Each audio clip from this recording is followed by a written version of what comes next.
skip here. Okay, I'm about done here with the FMS Corsair 1700 millimeter. The only thing I've got left to do is put the control rods on and the linkages and the center of the servos. Everything else is pretty much done. I did have some issues with this one. Right off the bat, there is a piece down in here, and you can see this. The RC Informer, Rich, out there did a deal on this and brought that to light on me.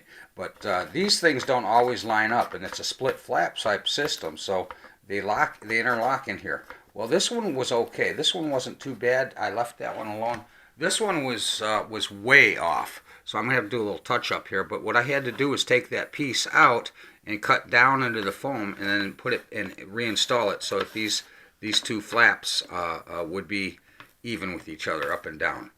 Okay, let's see. Some of the other issues I had here was the tail gear. I still have an issue back there with two broken clevises. It came that way.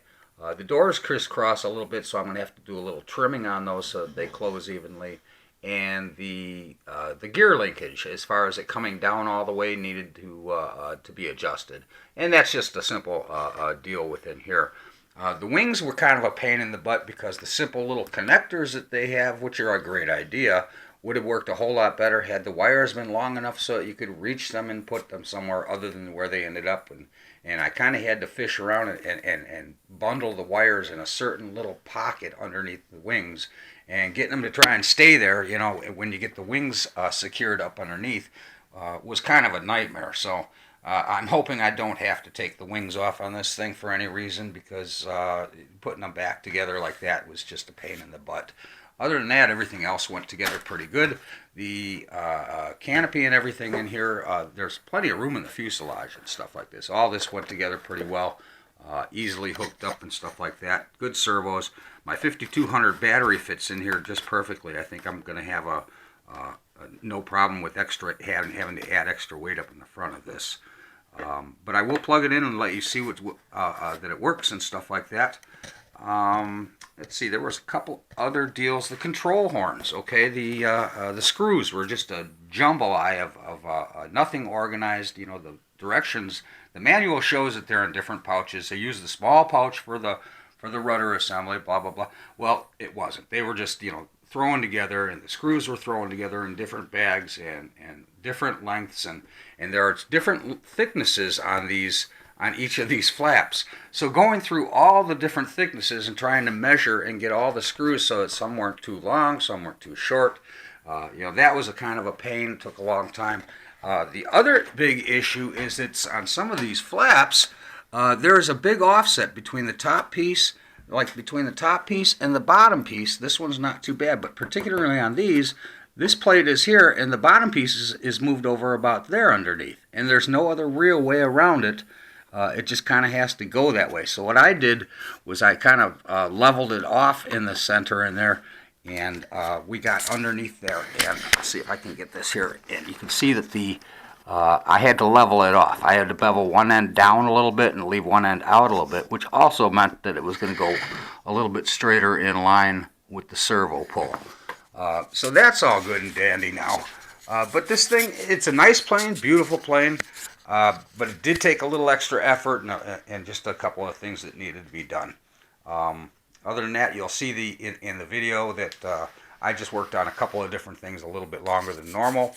Other than that, you know, it's a foam plane. You know, they're not always perfect, but not too bad. Now you'll see here I've got the cockpit, and I was making a point to show you how basic and plain kind of this one is. It's got a nice pilot, but you know, very basic and plain compared to the other two. So I went and bought, I ordered some cockpit pieces. And actually this is a set from the P47 1700, and it's got some really cool stuff in there. It's got actual gauges and instrumentation.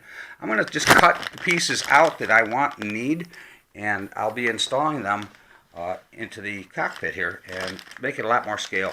It's even got one of those little deals that you mount up on the top here, and you know, I think it's a scope, radar scope, or not a radar scope, but a bomb scope.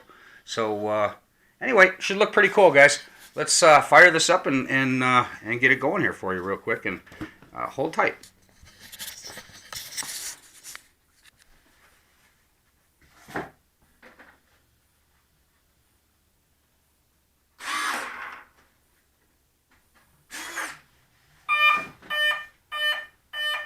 For some odd reason, the rear tail gear always goes up and then goes down again. And, you know, I've got it set here where it's not supposed to really do that, but maybe it just needed to cycle. We'll have to see what that's like. Anyway, all the servos do work. They're not moving anything, but you can see that the linkages and stuff are moving here. And let me put my throttle kill on here so I don't bump anything. But everything's working pretty good. Digital servos. Okay, got flaps and stuff set. And then I will show you the gear here real quick. If I can get this thing to stay here. Alright. Okay, hold tight. I'm trying to get the camera to stay in one spot. There we are. Okay, here's all. Yeah, it works. This thing's going to have a lot of power too, guys, just like the other one. Let's see, I can get this up in the air a little bit. Kind of hard to get my fingers in there with the battery.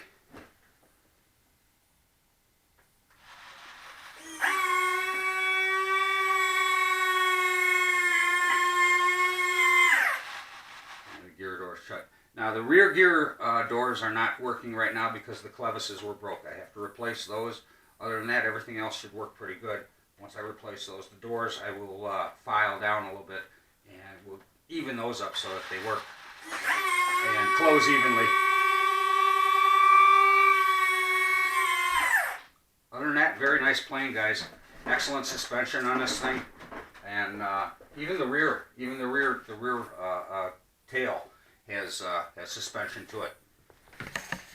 So that's it, guys, and thanks for watching. Thanks for joining me. And this was usually they're a little more fun to put together, but I still I still stuck with it, and it was up till probably about 2:30, 3 o'clock in the morning last night, just getting as far as I was, and that's why there's a part 1 and a part 2.